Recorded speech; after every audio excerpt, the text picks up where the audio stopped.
में किया गया है, चार भागों में किया गया है। तो पहला भाग कौन सा है बोलो? पंजाब का मैदान है। नेक्स्ट अगला कौन सा मैदान है बोलो? अरे अगला कौन सा मैदान है? गंगा नदी का मैदान। अगला कौन सा है? ब्रह्मपुत्र का मैदान। नेक्स्ट है राजस्थान का मैदान। अब प्रादेशिक विभाजन किया गया है, कितने भागों में किया गया बोलो? चार भागों में। और प्रादेशिक विभाजन किया गया किसका किया गया? उत्तर भारत का विशाल मैदान। और उत्तर भारत का विशाल मैदान के चार भाग थे। एक तो था पंजाब का मैदान है, और पंजाब का मैदान मुख्यतः कौन से राज्य में स्थित है? पंजाब राज्य में स्थित है। और पंजाब राज्य में स्थित है तो इसका विस्तार पाया जाता है हरियाणा और दिल्ली तक इसका विस्तार पाया जाता है। कहाँ तक पाया जाता है बोलो? दिल्ली तक इसका विस्तार पाया जाता है। तो इसको दूसरा किस नाम से जाना जाता है? पंजाब है हरियाणा का मैदान। पंजाब है हरियाणा का मैदान के नाम से जाना जाता है। नेक्स्ट है कि आपसे पूछे कि पंजाब का मैदान का निर्माण किस किस नदियों से हुआ है? तो नदी है सव्य, रावी, जेजे। से क्या बनेगा? सतलज, व्यासे, व्यास, रावी, चेनाब और झेलम नदी। और ये पांचों नदी किसकी सहायक नदी है बोलो? सिंधु की सहायक नदी है। और इन नदियों के अवसाद के निक्षेपण से ही किसका मैदान निर्माण हुआ है बोलो? पंजाब का मैदान निर्माण हुआ है। और पंजाब का मैदान का निर्माण हुआ है यह भौगोलिक रूप से तो कितने देशों में फैला हुआ बोलो? कितने देशों में फैला हुआ बोलो? भारत और पाकिस्तान में फैला हुआ है। और भारत और पाकिस्तान में फैला हुआ है तो आपसे पूछा कि जो पंजाब का मैदान है इसमें कैसी मिट्टी पाई जाती है? उपजाऊ मिट्टी पाई जाती है, जो गेहूं की फसल गेहूं की, गन्ना और चावल की फसल के लिए उपयुक्त मिट्टी है। और उपयुक्त मिट्टी है तो किस मैदान में पाई जाती है? पंजाब के मैदान में पाई जाती है। और पंजाब के मैदान में पाई जाती है तो आपसे पूछे कि पंजाब के मैदान में भारत के दो आब स्थित हैं। और दो आब किसको कहते हैं? दो नदियों के बाद में मध्य में जो स्थल भाग रहता है उसी को क्या कहते हैं? दो आब कहते हैं। जैसे ये नदी है, इसके मध्य ये स्थल भूभाग है और स्थल भूभाग है, इसी को क्या नाम दिया गया है? दो आब। अब उनके फिर नाम है, जैसे कि बारी दो आब, बिस्ते दो आब। अब आपसे पूछे कि भारत में कितने दो आब स्थित हैं? कितने बोलो? दो। कौन कौन से हैं? बारी और बिस्ते। बारी और बिस्त दो आब स्थित हैं। नोट वन डालेंगे नागला, नोट वन डालेंगे ना। पंजाब की पुरानी जलोढ़ मिट्टी को, पंजाब की पुरानी जलोढ़ मिट्टी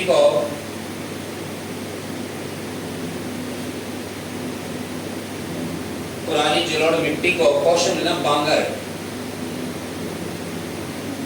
पुरानी जलोढ़ मिट्टी को कौशल लेना बांगर या बेडलैंड भूमि कहते हैं।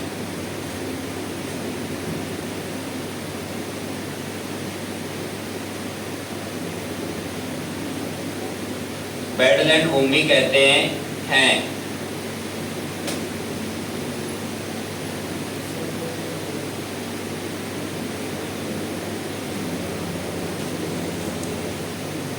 बेडलैंड भूमि कहते हैं।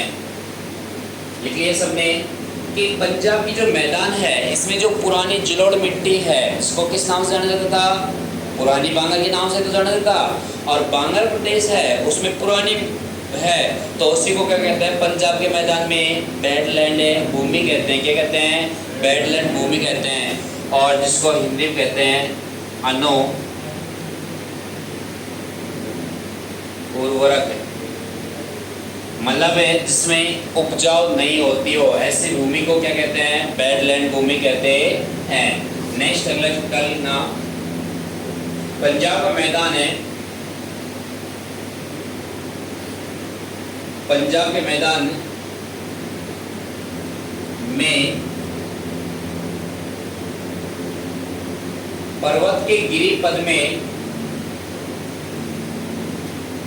पंजाब के मैदान के पर्वतों के गिरिपद में नदियों द्वारा अपरदन से निर्मित नदियों के द्वारा अपरदन से निर्मित भूमि को चौस या चास कहते हैं।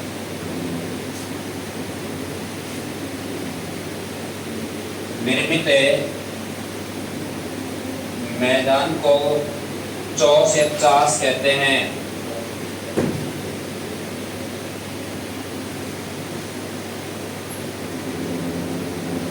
चौस या चास कहते हैं कि पंजाब के जो मैदान है और पंजाब के मैदान में जो पर्वतीय क्षेत्र है, पर्वतीय क्षेत्रों के गिरिपद में यानी तलहटी भाग में नदी द्वारा अपर्दन से जो निर्मित मैदान है और उस मैदान को किस नाम से जाना जाता है? चौस या चास मैदान कहते हैं।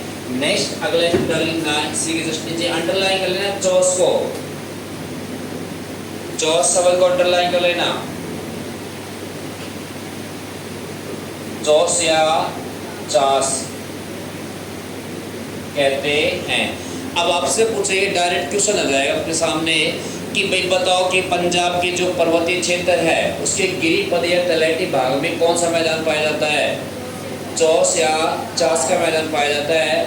नेक्स्ट अगला स्टूडेंट के इस मैदानी प्रदेश में होशियारपुर जिला इधर से लिख लेना।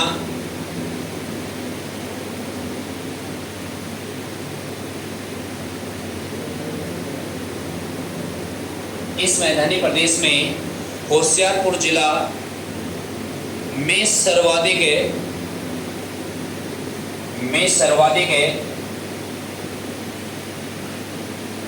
चौस या चास है। चौस या चास है पाए जाते हैं। ये मैदान का ही नाम है भाई, ध्यान रखना। लेकिन ये मैदान है तो ये कहाँ पाया जाता है कि पंजाब में जो पहाड़ी क्षेत्र है, पर्वतीय क्षेत्र है, उसके तलहटी भाग या गिरिपदीय भाग में पाया जाता है। और उस मैदान को क्या कहते हैं? वहाँ के स्थानीय भाषा में क्या कहते हैं? चौस या चास कहते हैं। तो आपसे पूछे, डायरेक्ट क्वेश्चन आ जाता है, कई बार आ जाता है ऐसा कि बताओ भारत में चौस सर्वाधिक कहाँ पाए जाते हैं? पंजाब में, और पंजाब में भी पाए जाते हैं तो कौन से जिले में पाए जाते हैं? होशियारपुर जिला। और पंजाब और होशियारपुर जिले में सर्वाधिक क्या पाए जाते हैं? बोलो, चौस या चास पाए जाते हैं। अब चौस या चास होता क्या है भाई? छाछ होती है कि अपनी नहीं होती। ये पंजाब का मैदान है उसका ही हिस्सा है कि जहाँ पर्वतीय क्षेत्रों में जो गिरिपद होता है, और गिरिपद का मतलब तलहटी भाग, जहाँ अपर्दन से निर्मित जो मैदान है उसी को क्या कहते हैं? मैदान को चौस या चास कहते हैं। नेक्स्ट अगला डालेंगे नदियों के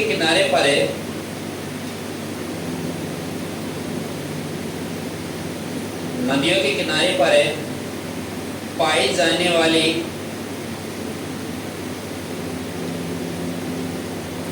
नदियों के किनारे पर पाई जाने वाली बाढ़ग्रस्त क्षेत्र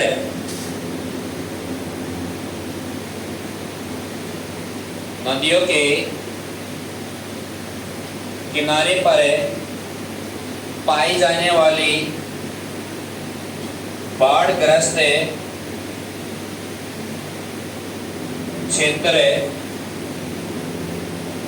क्षेत्र जो एक संकीर्ण पट्टी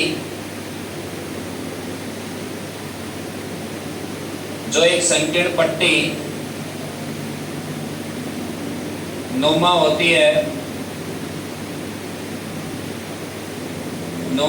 है उसे बेट कहते हैं।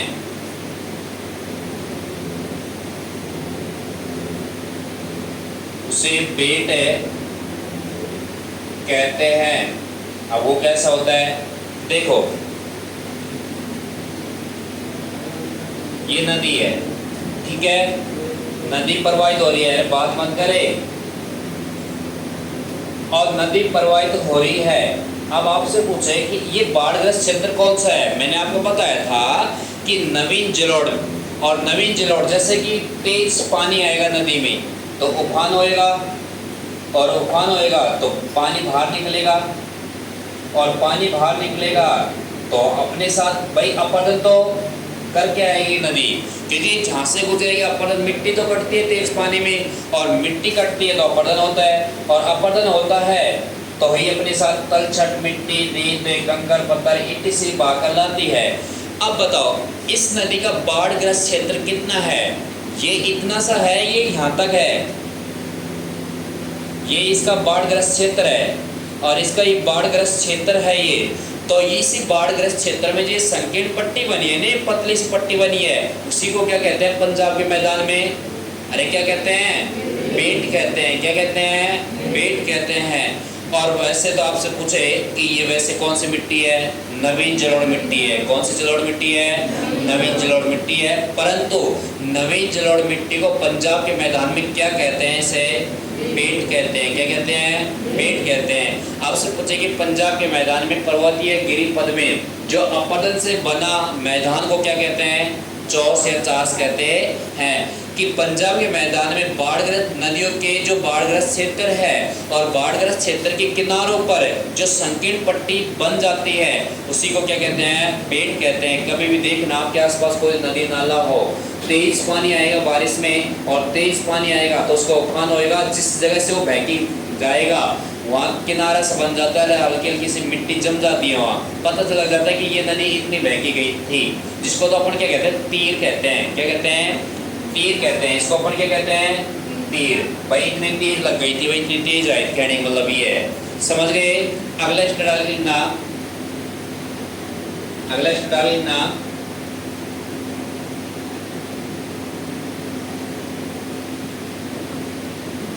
भारत के पंजाब के मैदान के अंतर्गत है, भारत के पंजाब के मैदान के अंतर्गत है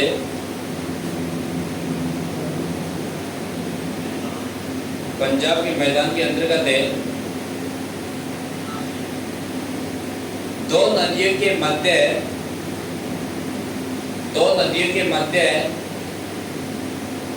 स्थल भूभाग है, स्थल भूभाग है को बिस्ते